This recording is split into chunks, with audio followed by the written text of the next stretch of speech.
दोस्तों, आज की कहानी सिर्फ एक बूढ़े बाप की नहीं, बल्कि उन लाखों माँ-बाप की है, जो अपने बच्चों को बेहतर भविष्य देने के लिए पूरी जिंदगी खपा देते हैं और फिर जिंदगी के आखिरी पड़ाव में उसी बड़े से घर में अकेले रह जाते हैं।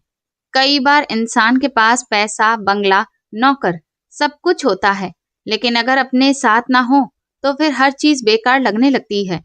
और सबसे दर्दनाक बात तब होती है, जब अपने ही बच्चे ये समझने लगते हैं कि माँ बाप की जरूरत सिर्फ फोन कॉल्स तक ही सीमित है। लेकिन जिंदगी भी बहुत अजीब खेल खेलती है, क्योंकि कभी कभी जिस रिश्ते को लोग मजाक समझते हैं, वही रिश्ता इंसान की टूटी हुई जिंदगी को दोबारा जीना सिखा देता है। आज की कहानी में आपको अकेलापन, परिवार, धोखा, दर्द और एक ऐसा सच देखने को मिलेगा जो शायद आपकी आंखें भी नम कर दे। तो कहानी को आखिर तक जरूर सुनिएगा, क्योंकि इसका अंत सिर्फ चौंकाएगा नहीं, बल्कि दिल को भी छू जाएगा। जब से मेरे बेटे ने मुझसे कहा था कि वो बीवी बच्चों के साथ वापस इंडिया आ रहे हैं, मेरा दिल खुशी से झूम उठा था। मैं चाह रहा था कि वो जल्दी से आकर मेरे पास बैठ जाएं और मैं उन्हें गले लगाकर अपने सारे दुख दूर कर लूं। आज सुबह 4 बजे ही मेरी आंख खुल गई थी और अब रात के 10 बज गए थे। मैं बेचैनी से कभी अंदर तो कभी घर के दरवाजे पर चला जाता कि वो लोग किसी भी वक्त आ सकते हैं। मैं यहाँ अकेला रहता था और तीनों बेटे अमेरिका में रहते थे। मेरे पास रुपए पैसों की कोई कमी नहीं थी। अगर मुझे किसी चीज की कमी थी तो सिर्फ अपनों की। मेरा इतना बड़ा घर था, लेकिन उस घर में मैं अकेला ही रहता था। नौकर चाकर होने के बावजूद भी मैं हर वक्त उदास ही रहता और अपने बेटों को देखने के लिए तड़पता रहता। सुबह से रात हो गई थी, लेकिन अभी तक मेरे बेटे नहीं आए थे। मेरे हाथ सर्दी की वजह से बहुत ठंडे पड़ रहे थे और कांप भी रहे थे। मैंने अपने कंबल को भी नहीं ओढ़ा हुआ था, क्योंकि मुझे लग रहा था कि गर्माहट मिलने की वजह से कहीं मुझे नींद ही ना आ जाए। मैं बार बार उन लोगों को फोन कर रहा था, लेकिन नंबर था कि मिल ही नहीं रहा था और इसीलिए मेरी बेचैनी बढ़ती जा रही थी।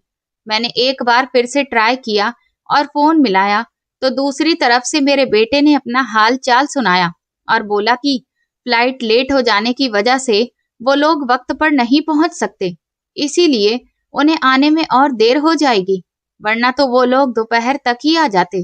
मैं बेचारा बूढ़ा आदमी अभी तक अपने बच्चों के इंतजार में बैठा हुआ था, वरना तो मैं 9 बजे के बाद अक्सर सो जाता था।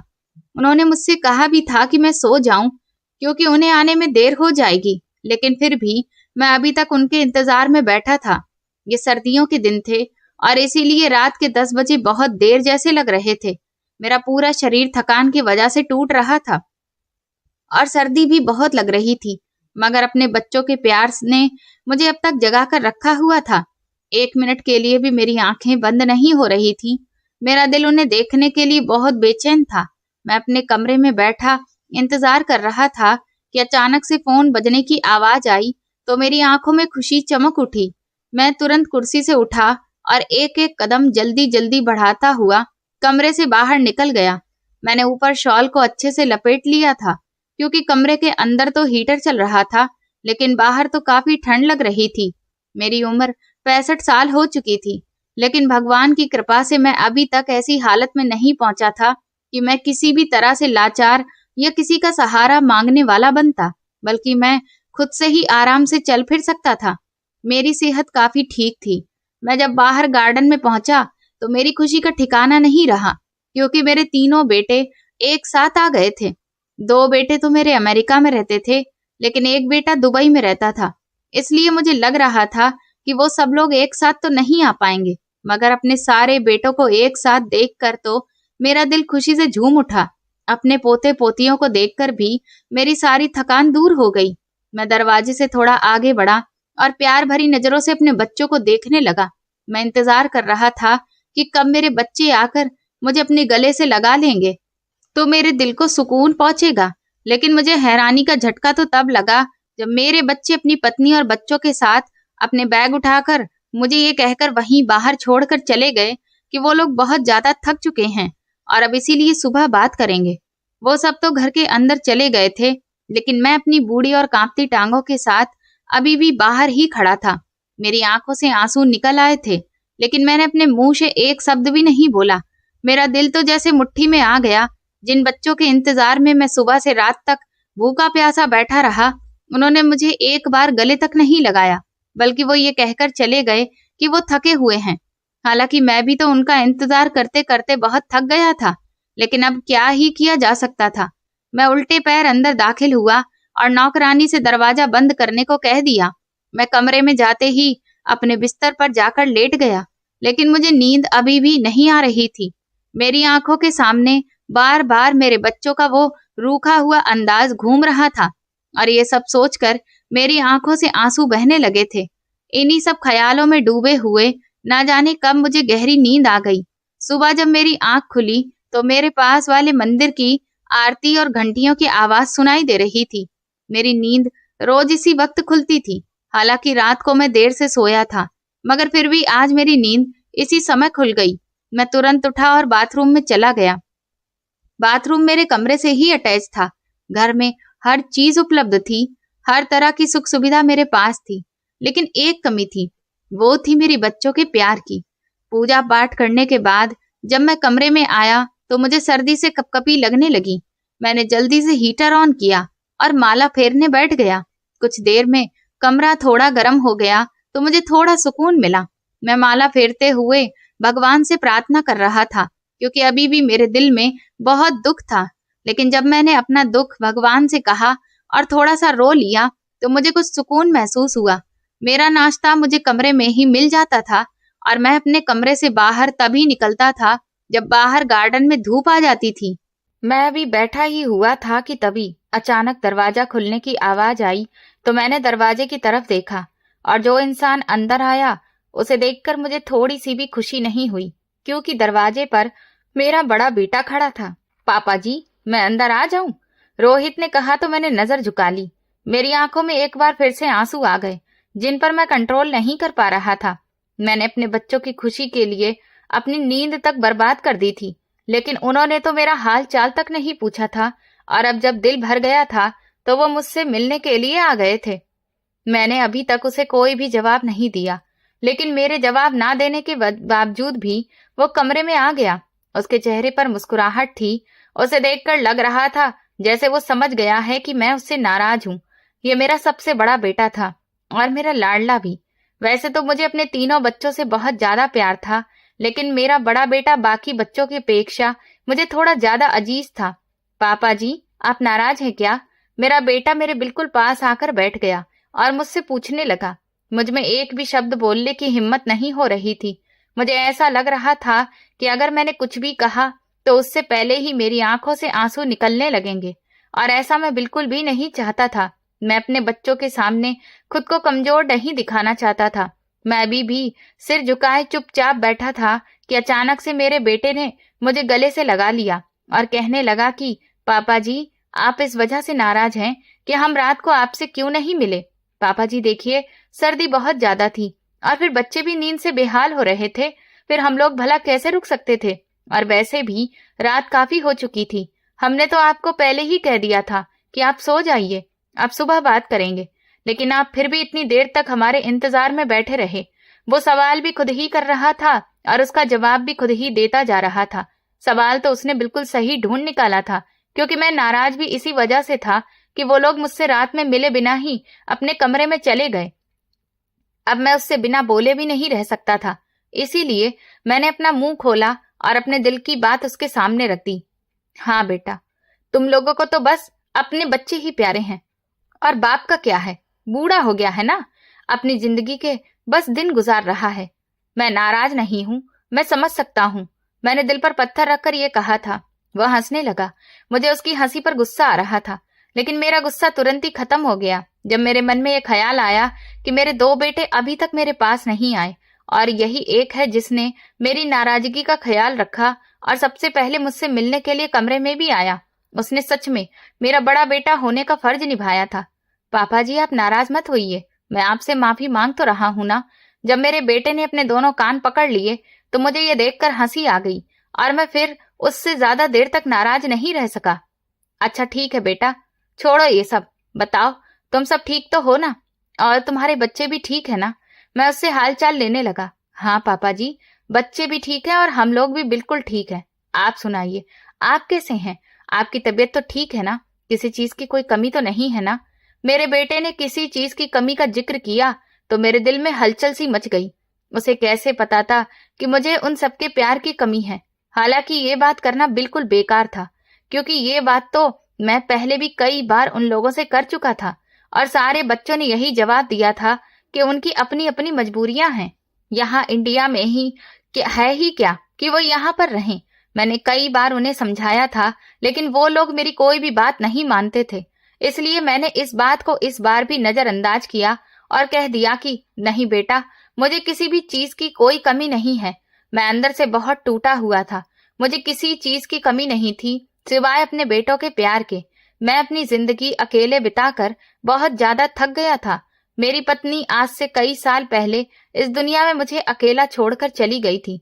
अकेलेपन के ये 10 साल मेरे लिए सदियों की तरह थे, लेकिन फिर भी मैं सब्र के साथ ये वक्त गुजार रहा था। वैसे भी हालात तो मेरे बस में नहीं थे। जब मेरे अपने बच्चों को ही मुझसे कोई हमदर्दी नहीं थी, तो फिर मैं और किससे क्या कह सकता था। थोड़ी देर तक अपने बेटे के साथ बैठकर मैं ऐसे ही बातें करता रहा, मगर फिर वो जिद करने लगा कि नाश्ता मैं सबके साथ बाहर ही करूं। वो मुझे अपने साथ डाइनिंग हॉल में ले आया, जहां नाश्ते की टेबल पर बैठे सभी लोग नाश्ता कर रहे थे। अपने बेटों और पोते पोतियों को देखकर तो जैसे मेरे अंदर सुकून की एक लहर दौड़ गई। खाना वगैरह खाकर सभी बाहर लॉन में आए तो धूप निकल आई थी। चमकती धूप को देखकर मेरा दिल भी काफी खुश हो गया, क्योंकि 2 दिन हो गए थे धूप बिल्कुल भी नहीं निकली थी। सर्दियों में अगर धूप नहीं निकलती है तो ऐसा लगता है कि शरीर की सारी ऊर्जा भी बिल्कुल धीमी पड़ जाती है, लेकिन धूप निकलते ही एक अजीब सी फुर्ती महसूस होने लगती है। आज तो घर में एक अजीब सी रौनक थी। बच्चे लॉन में खेल रहे थे, जिन्हें देखकर मैं बहुत खुश था। मेरे बच्चे मेरी नजरों के सामने थे और मैं उन्हें देखकर भगवान से प्रार्थना कर रहा था कि वो उन्हें हमेशा यूं ही खुश रखे। ये वही रौनक थी जो ज्यादातर 1 साल के बाद ही मेरे घर में आती थी। इस नजारे को देखने के लिए मुझे इतना लंबा इंतजार करना पड़ता था। ये सब देखकर मुझे बहुत खुशी हो रही थी, लेकिन जैसे ही मेरे दिमाग में ये ख्याल आया कि ये लोग कुछ दिनों में यहाँ से चले जाएंगे, तो एकदम से मेरा मन उदास होने लगा, क्योंकि फिर से वही अकेलापन, वही खामोशी मेरा इंतजार कर रही थी, जिससे मैं अब बहुत ज्यादा डरने लगा था। मेरा दिल करता था कि मेरे बच्चे और पोते पोतियां यहीं पर रह जाएं और यहीं पर हमेशा के लिए आबाद हो जाएं, ताकि मैं अपनी जिंदगी के आखिरी दिन सुकून के साथ गुजार सकूं। मैं एक एक दिन तरस तरस कर बच्चों की एक झलक देखने के लिए तड़पता रहता हूँ, और उनके रहने पर मेरी ये तड़प नहीं रहेगी।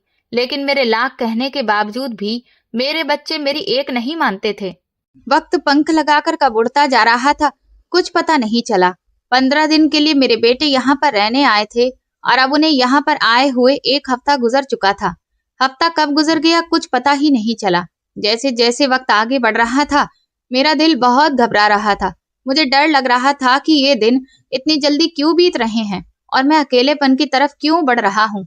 एक दिन नाश्ते की टेबल पर बैठे बैठे मुझे ख्याल आया कि मैं एक बार फिर से बच्चों से ये कहकर देखता हूँ कि वो इंडिया में ही रह जाएं। तो मैंने अपने दिल की बात सबके सामने रख दी।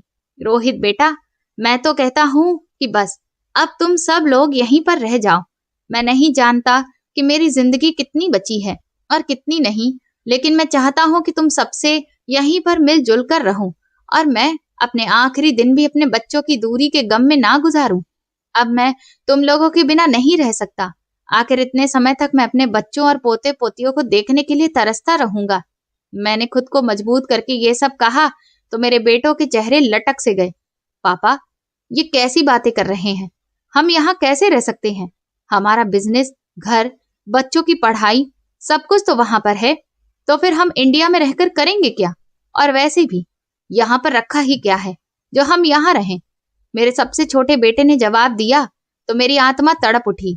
मेरे दोनों बड़े बेटे बिल्कुल चुपचाप सिर झुकाए बैठे थे। उम्मीद तो मुझे उनसे भी नहीं थी यहाँ पर रुकने की, लेकिन फिर भी उन्होंने मुझे कोई जवाब नहीं दिया।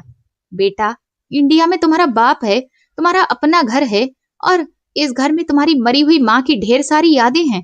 तुम्हारे पापा का अपना बिजनेस है, ये सब भी तो तुम लोगों का ही है ना। मैंने जब ये कहा तो मेरा बड़ा बेटा जो अब तक चुप बैठा था बोल पड़ा।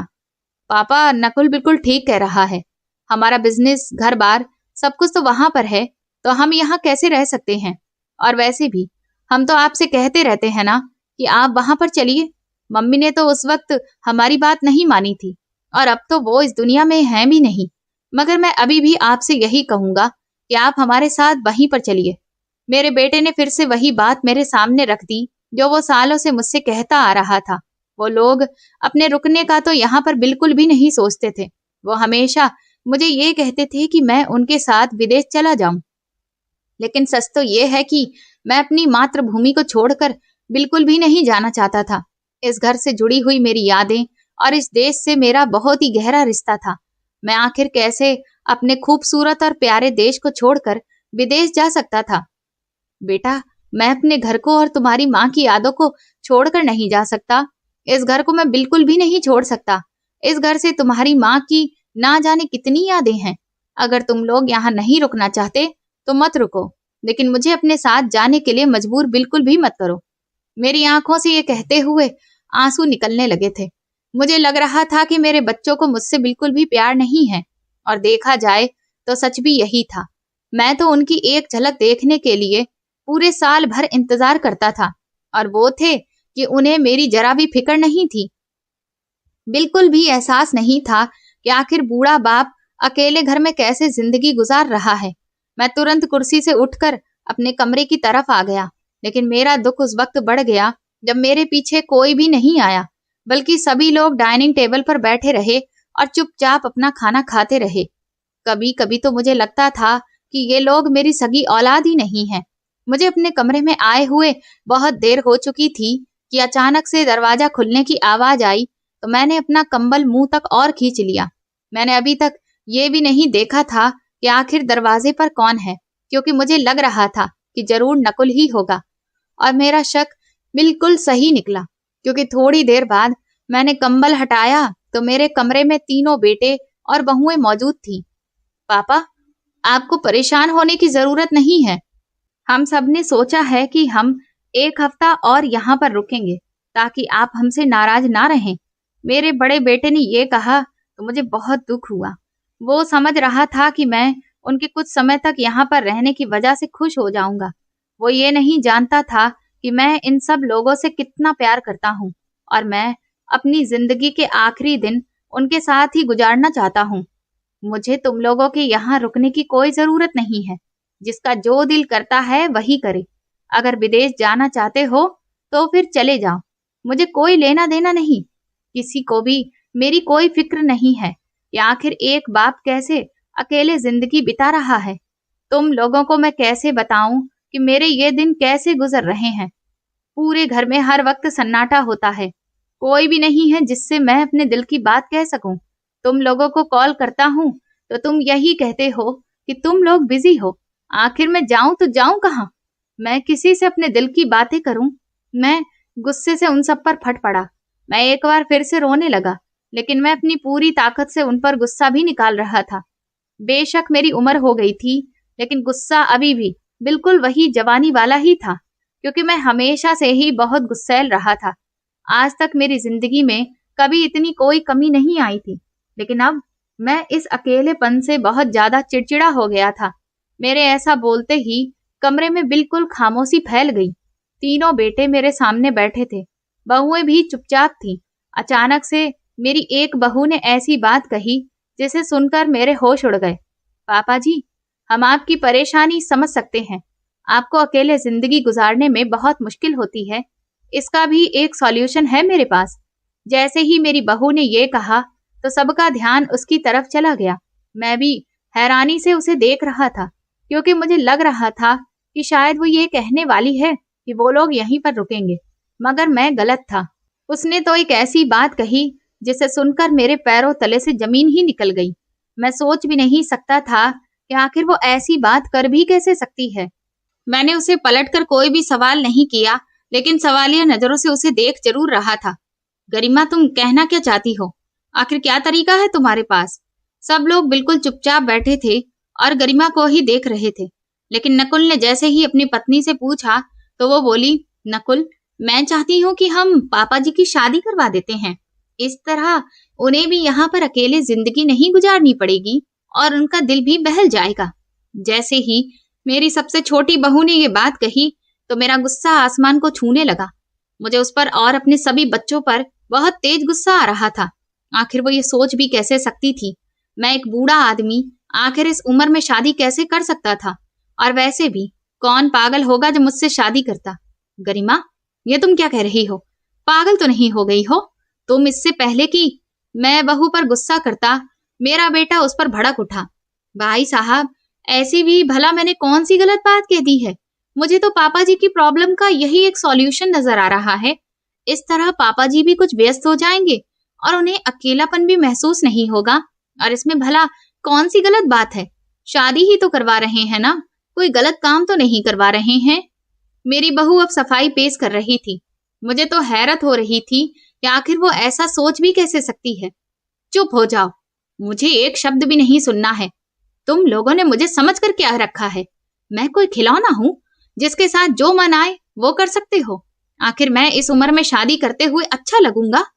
मैंने एक गरजती आवाज में ये कहा तो कमरे में बिल्कुल सन्नाटा पसर गया।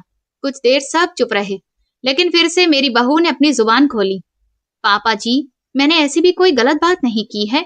शादी करना तो हर किसी का अधिकार होता है। और रही बात लोगों की, तो लोगों का तो काम ही है तरह तरह की बातें बनाना। लोग तो बोलेंगे ही, कोई भी आपके दुख को तो नहीं समझेगा ना। फिर आप क्यों लोगों की फिक्र के बारे में सोच रही हैं? मेरी बहू अपने फैसले पर शर्मिंदा होने की जगह अभी भी मुझे तरह तरह की सलाह दे रही थी। मुझे बहुत गुस्सा आ रहा था, इसलिए मैंने सबको अपने कमरे से तुरंत बाहर निकाल दिया। वो लोग बहुत ज्यादा स्वार्थी थे। इस उम्र में मुझे बदनाम करवाना चाहते थे। अगर किसी को भी पता चला तो लोग क्या सोचेंगे कि 65 साल की उम्र में इस बूढ़े को शादी की खुशी चढ़ी हुई है। उस वक्त मुझे लगा कि मेरे गुस्सा करने और उन्हें इस तरह कमरे से निकाल देने पर वो लोग इस ख्याल को छोड़ देंगे। लेकिन मैं ये नहीं जानता था कि मेरी बहू बार बार मुझे यही कहकर परेशान करती रहेगी।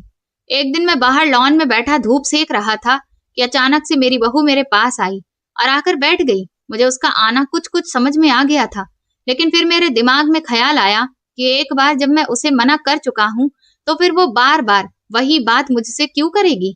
लेकिन मेरी हैरानी उस वक्त बढ़ गई जब उसने फिर से वही बात छेड़ दी।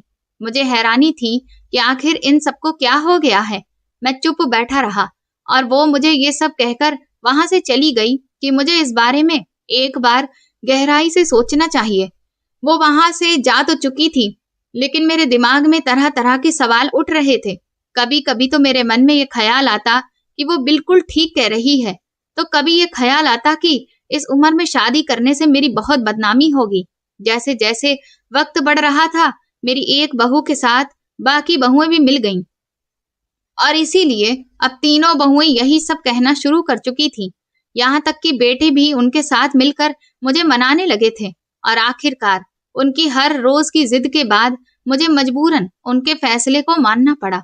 अब तो उनकी बातों से मेरा भी दिमाग जैसे इस सब को सही मानने लगा था और फिर मेरा दिल भी मुझे समझाने लगा कि यही ठीक है, वो लोग ठीक कह रहे हैं।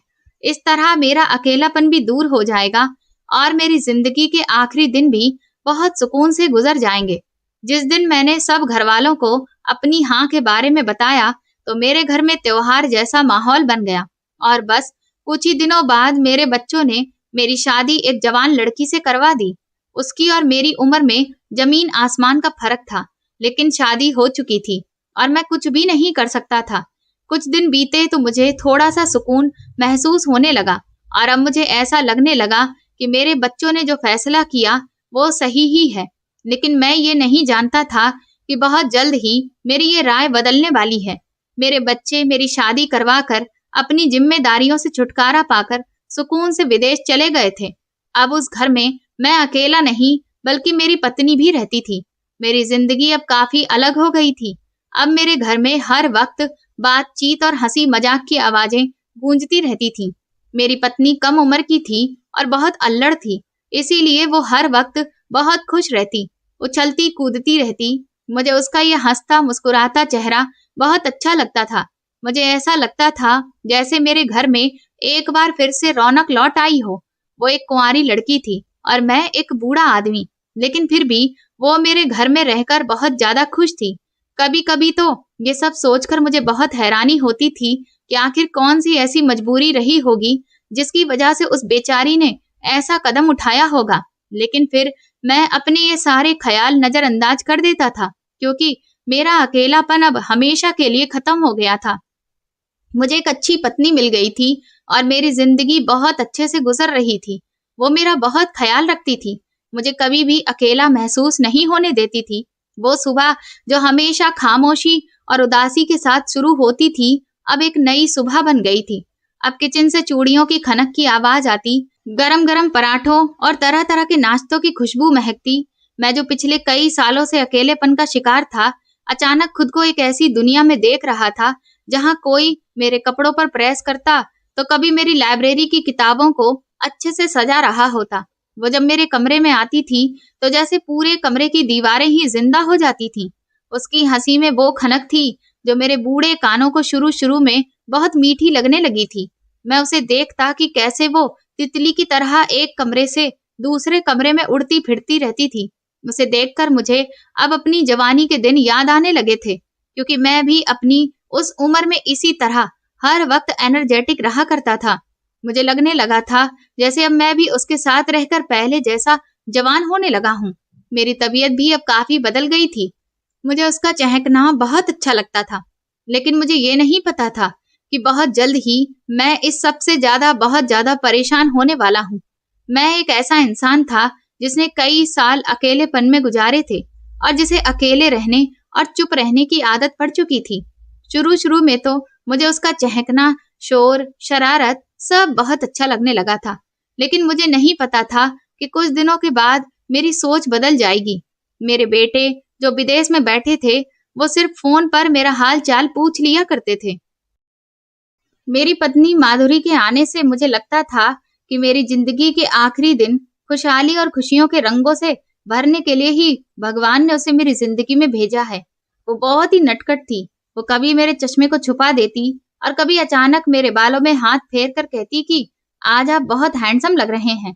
मैं उसे झूठा गुस्सा दिखाता और डांटने की कोशिश करता कि मुझे पागल मत बनाया करो, लेकिन सच तो ये था कि अंदर ही अंदर उसकी ऐसी बचकानी हरकतें मुझे बहुत खुश कर देती थी। हम जब शाम को गार्डन में बैठते तो वो घंटों अपने कॉलेज और अपनी सहेलियों की बातें सुनाती रहती। कभी वो पेड़ पौधों से बातें करती तो कभी बिना वजह ही उछलने कूदने लगती। मैं बैठा हुआ उसे देखता और सोचता कि क्या वाकई में मैं इस लड़की का लंबे समय तक साथ निभा पाऊंगा। जैसे जैसे वक्त और आगे बढ़ा, उसका ये व्यवहार अब मुझे बहुत थकाने लगा था। इस उम्र में मेरी हड्डियों को सुकून और खामोशी चाहिए थी। हर वक्त की किशोरों जैसी उछल कूद मुझे बहुत बोझिल लगने लगी थी। वो रात को जब मुझे दिल की दवा खिलाती तो उसकी आंखों में अजीब सी चमक होती जो मैं समझ नहीं पाता था। वो बड़े अच्छे से मेरे कंबल को ठीक करती और फिर गुड नाइट कहकर दूसरे कमरे में चली जाती। वो मेरी पत्नी तो थी, लेकिन फिर भी वो मेरे साथ मेरे कमरे में नहीं रहती थी। मुझे लगा कि शायद वो इसलिए यहाँ पर नहीं रहती है क्योंकि वो मेरे आराम का पूरा ख्याल रखना चाहती है। मुझे जल्दी सो जाने की आदत थी और वो तो कम उम्र लड़की थी। वो भला इतनी जल्दी कैसे सो सकती थी। मैं बिस्तर पर लेटकर छत को देखता रहता और सोचता कि इतनी चंचल लड़की उस खामोश कमरे में अकेले कैसे रह लेती होगी। मैं सोचता कि शायद वो देर तक टीवी देखती होगी या फिर फोन पर अपनी सहेलियों से खूब बातें करती होगी, इसीलिए वो अलग कमरे में जाती है। मैं सवाल भी खुद से ही सोचता और उसका जवाब भी खुद ही दे देता था, लेकिन अब ये सवाल बार बार मेरे दिमाग में घूमने लगे थे। एक दिन जब मैं धूप खाने के लिए बाहर गार्डन में आया तो वो वहां बैठी मोबाइल चला रही थी। ये मोबाइल भी मैंने ही उसे लेकर दिया था, क्योंकि पहले उसके पास फोन नहीं था। मुझे इस चीज का एहसास था कि वो पूरा दिन बोर हो जाती होगी। मैं धीरे धीरे उसके पास गया और ठीक पीछे पहुंचा ताकि उसे एकदम से डरा सकूं, क्योंकि वो भी अक्सर मेरे साथ ऐसे ही मजाक करती रहती थी। मैं जैसे ही उसके पास गया तो वो अचानक हड़बड़ाकर अपने फोन को छुपाने लगी। ये देखकर मुझे बहुत हैरानी हुई कि आखिर उसने मेरे आने पर अपना फोन इस तरह से क्यों छुपा लिया, क्योंकि वो फोन तो मैंने ही उसे अपनी मर्जी से दिया था। माधुरी, क्या हो गया है? तुम डर क्यों रही हो? और मोबाइल तुमने क्यों छुपाया हुआ है? मैंने उससे ये सवाल किया तो वो और भी ज्यादा घबराने लगी। नहीं नहीं, ऐसी तो कोई भी बात नहीं है। वो अचानक से आ गए, तो इसीलिए मैं डर गई। आप मुझसे बदला ले रहे थे ना? क्योंकि मैं भी आपको हर वक्त ऐसे ही डराती रहती हूँ। अब वो बात को किसी दूसरी दिशा में बदलने लगी थी। वो ये नहीं जानती थी कि मैं एक अनुभवी इंसान हूँ और वो अभी कम उम्र लड़की है। शायद वो समझ रही थी कि इस तरह बहाना बनाने से मैं उसकी बात को मान लूंगा। कुछ दिनों से उसका व्यवहार मुझे थोड़ा अजीब सा लग रहा था। मुझे ऐसा महसूस होने लगा था जैसे वो मुझसे कुछ छुपा रही है। लेकिन अभी तक मैंने खुलकर उससे सामने से कोई भी सवाल नहीं किया था और हमेशा ही अपना वहम समझकर इस बात को नजरअंदाज कर दिया करता था। लेकिन अब तो ये मामला बढ़ता ही जा रहा था। माधुरी का इस तरह से अचानक मोबाइल छुपाना मुझे बहुत अजीब लगा था। लेकिन इस बार भी मैंने बात को और ज्यादा नहीं बढ़ाया और चुप ही रहा। मैं वहीं पर बैठ गया और माधुरी से उसकी नंबर 1 कड़क चाय बनाने को कहा, तो वो तुरंत वहां से चली गई। मैं अभी भी ख्यालों में खोया हुआ था कि आखिर ऐसा क्या है जो वो मुझसे इस तरह छुपा रही है। मैंने अपनी आंखें बंद की और फिर कुर्सी के साथ टेक लगाकर बैठ गया। अचानक से मुझे किसी के पैरों की आवाज सुनाई दी, तो मैंने आंख खोली, लेकिन सामने माधुरी खड़ी थी। उसके हाथ में चाय के 2 कप थे और चेहरे पर मुस्कुराहट थी, जो कि मुझे बड़ी अजीब सी लग रही थी, क्योंकि अभी थोड़ी देर पहले वो बहुत घबराई हुई लग रही थी। ना जाने उसे अचानक से क्या हो गया था। शायद उसने खुद को ये सोचकर निश्चिंत कर लिया था कि मुझे उस पर शक नहीं हुआ है, मगर असल में तो मेरे दिल में शक का बीज पड़ चुका था और ये सब अब मेरे बस में नहीं था। मैं उस पर शक नहीं करना चाहता था, लेकिन उसकी कुछ हरकतें ऐसी ही थीं। मैंने उसे तुरंत बैठने का इशारा किया तो वो मेरे बगल वाली कुर्सी पर ही बैठ गई। कुछ देर तक हम दोनों ऐसे ही इधर उधर की बातें करते रहे। मैंने उससे दोबारा ये नहीं पूछा कि आखिर वो मुझसे क्या छुपा रही है, क्योंकि मैं ये नहीं चाहता था कि वो चौकन्नी हो जाए और फिर आगे से सतर्क रहने लगे। मैं उससे बातें करके सब जानना चाहता था, लेकिन इतनी देर बातें करने के बाद भी मैंने जरा सा भी उसे एहसास नहीं होने दिया कि मुझे उस पर शक हो रहा है। वो हमेशा की तरह ही खूब हंस-हंस कर बातें करती रही। इधर उधर की बातें करने के बाद जब मुझे थकान महसूस होने लगी, तो मैं अपने कमरे में आ गया और बिस्तर पर लेट गया। दोपहर में मैं कुछ देर आराम जरूर करता था। मेरे दिमाग में सवाल घूम रहे थे, आखिर क्या बात है जो माधुरी मुझसे छुपा रही है, लेकिन मुझे कोई भी जवाब नहीं मिला। मैं फिर सो गया। जब मेरी आंख खुली तो घड़ी में जो टाइम था उसे देखकर मैं चौंक गया और तुरंत उठ बैठा, क्योंकि शाम के 4 बज रहे थे। पूजा का समय हो रहा था, इसीलिए मैं तुरंत ही मंदिर चला गया। शाम होने के साथ साथ सर्दी भी बढ़ रही थी, लेकिन फिर भी आज मेरा गार्डन में कुछ देर बैठने का मन था। माधुरी शायद उस वक्त किचन में काम कर रही थी। हमारे घर में नौकर तो काफी थे, लेकिन खाना माधुरी खुद अपने हाथों से ही बनाती थी। वो अक्सर मेरी पसंद का खाना ही बनाती थी। मैंने कई बार उसे मना भी किया कि नौकर होने के बाद भी तुम काम क्यों करती हो, तो वो हंसकर यही कहती थी कि उसे मेरे लिए काम करने में बहुत खुशी मिलती है, इसलिए फिर मैं उसे मना नहीं कर पाता था। जब अंधेरा बढ़ने लगा तो मैं घर के अंदर आ गया। खाना खाकर मैं कमरे में आ गया। थोड़ी ही देर में माधुरी भी आ गई, क्योंकि मुझे दवाई खिलाने का काम उसने अपने ही कंधों पर ले रखा था। मैं दिल और ब्लड प्रेशर का मरीज था और इसीलिए टाइम टू टाइम दवा लेना मेरे लिए बहुत जरूरी था। लेकिन सच कहूं तो मैं अक्सर अपनी दवा लेना भूल जाता था, इसीलिए माधुरी ने ये जिम्मेदारी खुद ले ली थी। जब से वो इस घर में आई थी, दवा देना, यहाँ तक कि खाना कपड़ा, इन सब की जिम्मेदारी वही निभा रही थी। वो एक अच्छी पत्नी होने का किरदार बखूबी निभा रही थी। वो मुझे दवा देने के बाद तुरंत चली गई, लेकिन आज मुझे उसके चेहरे पर एक अजीब सी टेंशन नजर आ रही थी। पर मैंने उससे कोई भी सवाल नहीं किया। मुझे लगने लगा कि क्या मैं उसकी जिंदगी की जिम्मेदारी उतने अच्छे से नहीं उठा पा रहा था। कभी कभी मुझे शक होने लगता कि कहीं वो मुझे धोखा तो नहीं दे रही, क्योंकि मैं उसकी उम्र का नहीं था और वो तो आज के जमाने की लड़की थी। मुझे लगता था कि शायद वो फोन पर किसी के साथ कांटेक्ट में है और उसी को पसंद भी करती है, इसीलिए वो मेरे कमरे में नहीं रहती ताकि मैं उसके इस राज को जान न जाऊं। मेरे दिमाग में हजार तरह की बातें चलती रहती थी, लेकिन मुझे ये नहीं पता था कि सच्चाई तो इससे भी कहीं ज्यादा बड़ी है। मैं हर रोज खुद को इस बात के लिए तैयार करता कि मैं माधुरी से इस बारे में आज जरूर पूछूंगा, लेकिन ना जाने क्यों मुझे हिम्मत ही नहीं होती। मुझे लगता कि अगर मैं गलत साबित हुआ तो फिर मेरे इस तरह की बात करने से उसका दिल टूट जाएगा, क्योंकि सच तो ये था कि वो अपनी सारी जिम्मेदारियां अच्छे से पूरी कर रही थी। तो फिर मैं उससे ये सब कैसे कह सकता था। आज की रात भी जैसे तैसे गुजर गई। रोज ही मेरे अंदर कई सारे सवाल उमड़ते और मुझे अंदर ही अंदर डर लगता कि कहीं माधुरी मुझे छोड़कर हमेशा के लिए यहाँ से चली ना जाए। कहीं वो किसी और के साथ शादी तो नहीं करना चाहती थी। ये सारे ख्याल मेरे दिमाग में आते जिन पर मेरा कोई भी नियंत्रण नहीं था। एक दिन जब माधुरी मुझे दवा देकर कमरे से बाहर गई तो मैंने सोच लिया कि मैं आज इस रहस्य से पर्दा उठाकर रहूंगा। आखिर वो अपने कमरे में अकेले क्या करती है और किससे बातें करती है, क्योंकि अब मुझसे और ज्यादा बर्दाश्त नहीं हो रहा था। मुझे अंदर ही अंदर माधुरी के मुझसे दूर जाने का डर सताने लगा था। मैं सोचता था कि अगर वो चली गई तो फिर मैं अकेले आगे की जिंदगी कैसे गुजारूंगा, क्योंकि अब मैं ऐसा बिल्कुल भी नहीं चाहता था। उसके जाने के थोड़ी देर बाद ही मैं बाहर निकल आया और उसके पीछे पीछे ही चल पड़ा। मैं जब उसके कमरे के पास पहुंचा तो मुझे अंदर से किसी के रोने की आवाज आ रही थी। मैं हैरान रह गया कि आखिर अंदर से रो कौन रहा है। इसके साथ साथ मुझे बोलने की भी आवाज आ रही थी। अब तो मेरा शक यकीन में बदलने लगा था। मैंने हिम्मत करके दरवाजा खोल दिया, लेकिन सामने का नजारा देखकर तो मेरे पैरों तले जमीन निकल गई, क्योंकि माधुरी बेड पर नहीं बल्कि कमरे के कोने में अकेली बैठी घुटनों में सिर देकर फूट फूट कर रो रही थी। हे भगवान, आखिर मुझे और कितने दुख सहने पड़ेंगे। आखिर ओम कैसा होगा, क्या कर रहा होगा। माधुरी की ये शब्द जैसे ही मेरे कानों में पड़े तो मेरे होश उड़ गए। मैं आगे बढ़ा तो उसने तुरंत उठकर ऊपर देखा और मुझे देखते ही उसकी आंखों में घबराहट उतर आई। वो तुरंत से उठ बैठी। माधुरी, ये सब क्या चल रहा है? तुम मुझे धोखा दे रही हो।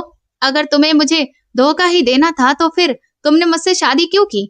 मैंने ये कहा तो वो और जोर जोर से रोने लगी और मेरे पैरों के पास बैठ गई। आप जैसा समझ रहे हैं वैसा बिल्कुल भी नहीं है। आप मुझे गलत समझ रहे हैं। वो यही बोलती जा रही थी, लेकिन सच तो अब मुझे पता चल चुका था, जबकि मैं ये नहीं जानता था कि सच्चाई तो मेरी सोच से बिल्कुल उल्टी है। माधुरी, सच अब सामने आ चुका है। चाहे तुम जो भी कहो, सच तो सच ही रहेगा ना। वो कभी भी नहीं बदल सकता। मैं सोच भी नहीं सकता था कि तुम मुझे धोखा दोगी। मैंने तुम्हारी इतनी इज्जत की, तुम्हें कभी किसी चीज की कोई कमी नहीं होने दी और हमेशा ही तुम्हारा बहुत ख्याल रखा। और तुमने तुमने मेरे साथ क्या किया? मेरे साथ धोखा किया। मैं उस पर गुस्से में बुरी तरह से चिल्ला रहा था। मेरे हाथ पांव कांप रहे थे, लेकिन माधुरी अभी भी मेरे पैर पकड़कर गिड़गिड़ा कर रो रही थी। आप मुझे गलत समझ रहे हैं। आपको सच्चाई बिल्कुल भी नहीं पता है। भगवान के लिए मुझे धोखेबाज मत कहिए। मैंने किसी को भी धोखा नहीं दिया है, बल्कि धोखा तो मेरे साथ हुआ है। माधुरी रो रो कर मुझे ये सब कह रही थी। मुझे कुछ समझ नहीं आ रहा था कि आखिर वो ये सब क्या कह रही है। माधुरी, तुम्हारे साथ धोखा नहीं हुआ, बल्कि मेरे साथ हुआ है और तुमने किया है ये धोखा। मैं अभी भी उसे ही गलत समझ रहा था, लेकिन फिर माधुरी ने ऐसी बात कही जिसे सुनकर मैं दंग रह गया। देखिए, मैं आपकी गुनहगार तो हूँ, क्योंकि मैंने आपसे एक सच्चाई छुपाई है, लेकिन आप मुझे कभी भी धोखेबाज मत कहिएगा, क्योंकि जब से हमारा रिश्ता जुड़ा है मैं बहुत ईमानदारी के साथ इस रिश्ते को निभा रही हूँ। माधुरी ने सच्चाई छुपाने का जिक्र किया तो मैं उसे हैरत से देखने लगा। माधुरी, ऐसी कौन सी सच्चाई है जो मुझे पता नहीं है? बताओ, क्या है? मुझे अभी जानना है। मैंने उससे पूछा तो उसने मुझे सारी कहानी बता दी। दरअसल मैं पहले से ही शादीशुदा थी और मेरा एक बेटा भी है जिसकी उम्र सिर्फ 2 साल है। मैंने अपने पति से पसंद की शादी की थी, लेकिन शादी के बाद उसने मुझे कहीं का नहीं छोड़ा। वो एक धोखेबाज आदमी निकला। उसने मेरे भरोसे को तोड़ा और एक दिन मुझे तलाक देकर घर से निकाल दिया। उसे भयंकर नशे की लत लग गई थी। वो इतना गिरा हुआ इंसान है कि उसने मुझे मेरा बेटा तक नहीं दिया। मैंने उसके आगे बहुत हाथ पैर जोड़े, उसके पैर भी पकड़े कि मुझे मेरा ओम वापस कर दो, लेकिन उसने मुझ पर बिल्कुल भी तरस नहीं खाया और मुझे धक्का देकर घर से निकाल दिया। मैंने अपने बेटे को खो दिया। आज तक उस दिन के बाद से मैंने अपने बेटे की एक बार भी शक्ल नहीं देखी। ना जाने वो किस हाल में होगा और कहाँ पर होगा। मैं उसे हर रोज याद करके रोती रहती हूँ। जब मेरे पति ने मुझे घर से निकाल दिया था तो मैं सड़क पर यहाँ वहाँ घूमते फिरते हुए एक वुमेन सेंटर में पहुंच गई थी, जहाँ उन्होंने मुझे रहने की जगह दे दी। मैं एक गरीब और बेसहारा लड़की थी जिसके पास वापसी का भी कोई रास्ता नहीं बचा था। मेरे माँ बाप से भी मेरा रिश्ता उसी दिन खत्म हो गया था जिस दिन मैं अपने पति के साथ घर से भाग गई थी और अपने माँ बाप की इज्जत को बर्बाद कर दिया था। इसीलिए अपने माँ बाप के पास वापस जाने का भी मेरे पास रास्ता नहीं था और पति तो मुझे पहले ही छोड़ चुका था। उसने जिस तरह से धक्के देकर मुझे घर से निकाला था, मुझे 1% भी उम्मीद नहीं थी कि मेरे दोबारा जाने पर वो मुझ पर तरस खाएगा। धीरे धीरे उस वुमेन सेंटर में रहते हुए मुझे 6 महीने बीत गए। एक दिन आपके बेटे वहां पर आए और फिर उन्होंने मुझसे शादी की बात की।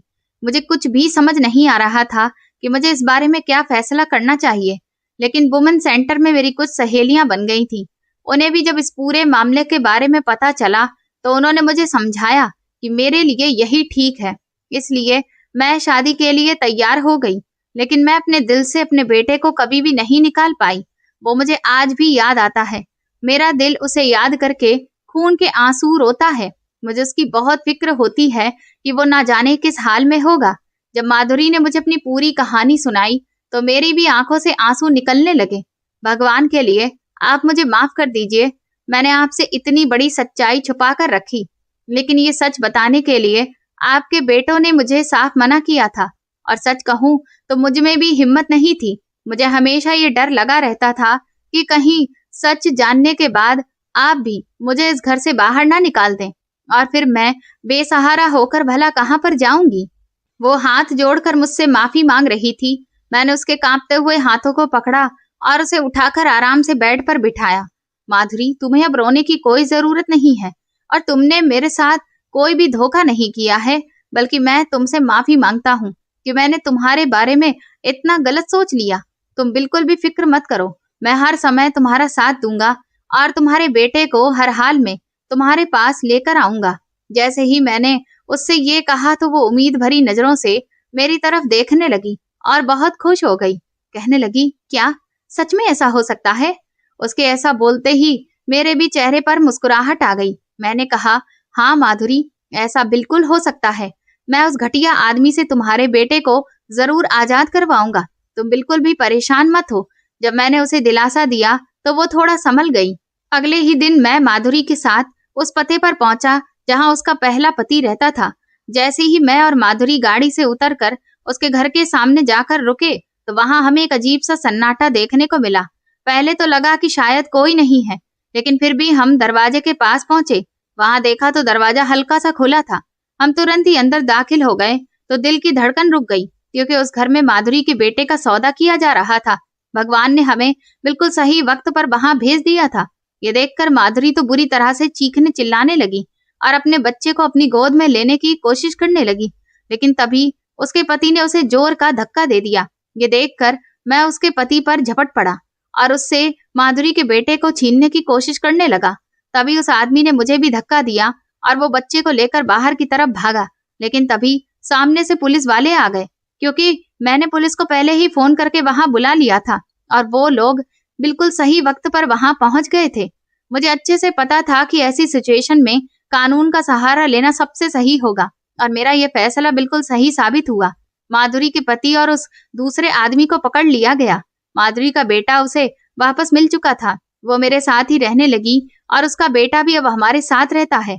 सच कहूं तो वो मुझे बिल्कुल मेरे बच्चे जैसा ही लगता है। उसके हमारे घर में आने से मुझे एक अजीब सा सुकून महसूस होता है।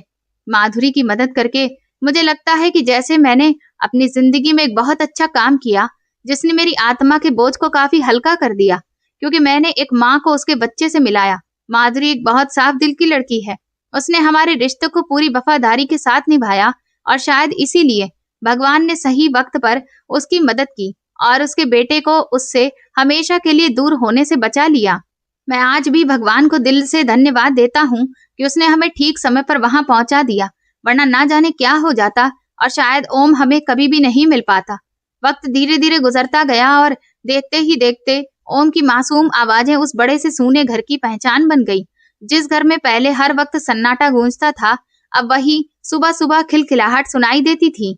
ओम हर वक्त मेरे आगे पीछे घूमता रहता, कभी मेरी छड़ी छुपा देता तो कभी मेरी गोद में चढ़कर कहता, दादू घोड़ा बनो। और सच कहूं तो उसकी इन छोटी छोटी शरारतों ने मेरी जिंदगी के सारे सूनेपन को खत्म कर दिया था।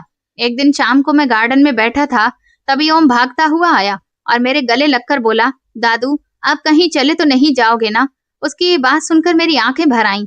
मैंने उसे सीने से लगाया और कहा, नहीं बेटा, अब मैं तुम्हें कभी अकेला छोड़कर कहीं नहीं जाऊंगा। मेरी बात सुनते ही माधुरी की आंखों से भी आंसू निकल पड़े। वह दूर खड़ी हमें देख रही थी। शायद पहली बार उसे ये एहसास हुआ था कि टूटा हुआ इंसान भी किसी की जिंदगी का सबसे मजबूत सहारा बन सकता है। कुछ महीनों बाद मेरे तीनों बेटे फिर से इंडिया आए, लेकिन इस बार घर का माहौल बदल चुका था। अब वो अकेला बूढ़ा आदमी नहीं था जिसके लिए उनके पास वक्त नहीं था। अब मेरे पास अपना परिवार था, अपना बेटा था, और वो अपनापन था जिसके लिए मैं सालों तक तरसा था। उस दिन मेरे बड़े बेटे ने धीमी आवाज में मुझसे पूछा, पापा, क्या आप अभी भी हमसे नाराज हैं? मैं हल्का सा मुस्कुराया और कहा, नाराज तो उस दिन था जब मेरे पास सब कुछ होकर भी कोई अपना नहीं था, लेकिन आज भगवान ने मुझे वो दे दिया जिसकी मुझे सबसे ज्यादा जरूरत थी, अपनापन। मेरी बात सुनकर तीनों बेटे शर्म से सिर झुकाकर खड़े रह गए, और उस पल मुझे पहली बार एहसास हुआ कि रिश्ते खून से नहीं, साथ निभाने से अपने बनते हैं। तो दोस्तों, आप किस शहर से हमारी ये कहानी सुन रहे हैं और आपको ये कहानी पसंद आई हो तो प्लीज कमेंट करके जरूर बताइएगा। इस वीडियो को लाइक करिए, ज्यादा से ज्यादा शेयर करिए और हाइप दीजिए। साथ ही चैनल को सब्सक्राइब करना ना भूलें। और अगर आपको मेरी मेहनत पसंद आई हो तो मुझे सुपर थैंक्स देकर अपना प्यार और सपोर्ट जरूर दिखाएं, ताकि मैं आपके लिए ऐसी ही शानदार कहानियां लाती रहूं। इस कहानी का उद्देश्य केवल मनोरंजन और सामाजिक संदेश देना है। कहानी के सभी पात्र, घटनाएं और परिस्थितियां काल्पनिक हैं। इसका किसी भी व्यक्ति, स्थान या वास्तविक घटना से कोई संबंध नहीं है। वीडियो में दिखाई गई बातें सिर्फ जागरूकता और भावनात्मक प्रस्तुति के लिए हैं। कृपया इसे वास्तविक जीवन से जोड़कर ना देखें। धन्यवाद।